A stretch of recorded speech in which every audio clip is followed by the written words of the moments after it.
পয়সা মিলবো না তো দুইটাই উঠা না 150 গ্রাম বেশি আছে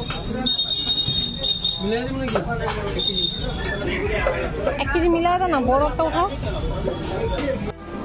নমস্কাৰ সুমকি ব্লগত আপোনালোক সকলোকে স্বাগত জনাইছো আপোনালোকে চাইছে মই ৰাতিপুৱা বজাৰ গৈছো বজাৰ কৰিব খুব ভাল লাগে নিজৰ মন পছন্দৰ বস্তু আনো আনি কেনে ৰান্ধো তো আজি মই ইলিছ মাছ আনিছো তো আপোনালোকৰ লগত শ্বেয়াৰ কৰিম সম্পূৰ্ণ ভিডিঅটো চাই থাকক আপোনালোকে ইলিছ মাছৰ ওপৰত মই নিমখ হালধি মাখি লম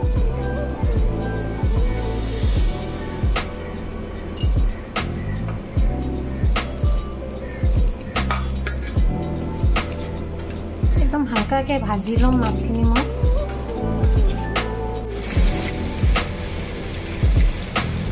मोर इलिस माछ भाजा हो गए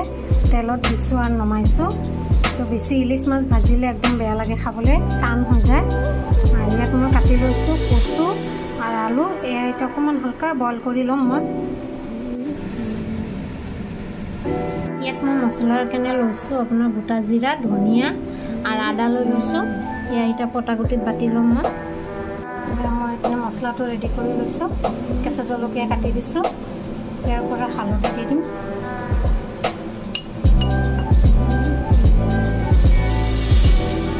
केराहीत तेल দি দিছো तेल गरम হৈ গৈছে মোৰ তেজপাত দি দিম দুটা কালি জিৰা সম্বাদ দিছো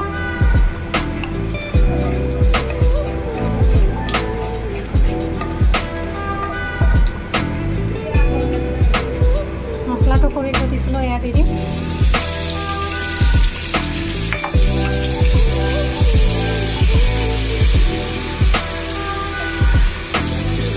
মছলাটোৰ ওপৰত অকণমান পানী দি দিছো মই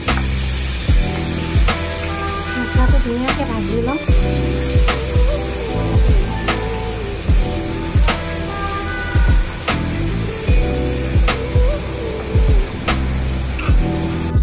মছলাটো ভাজা হৈ গৈছে কচু আলুখিনি দি দিম তাৰপৰা দি দিম নিমখ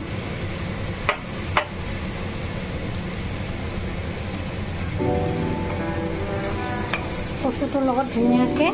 মছলাখিনি ভাজি ল'ম মই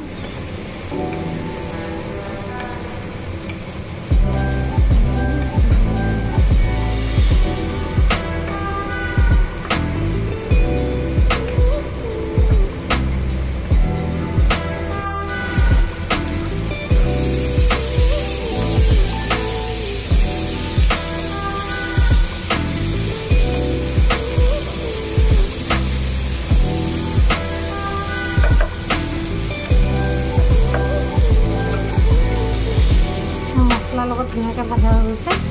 পানী দি দিম পানী দি দিছোঁ পানী দিয়াৰ লগে লগে মই মাছখিনি দি দিম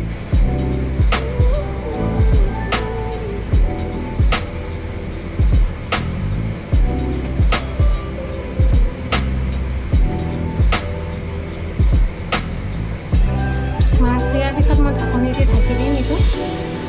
মাছখিনি ধুনীয়াকৈ বইল হ'ব ইলিছ মাছৰ জোল হৈ গৈছে গেছটো অফ কৰি দিম এতিয়া মই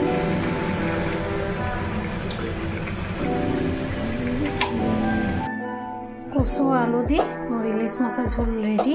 তো আপোনালোকৰ ভিডিঅ'টো কেনেকৈ লাগিলে মোক কমেণ্ট কৰি জনাব ভাল লাগিলে এটা লাইক কৰি দিব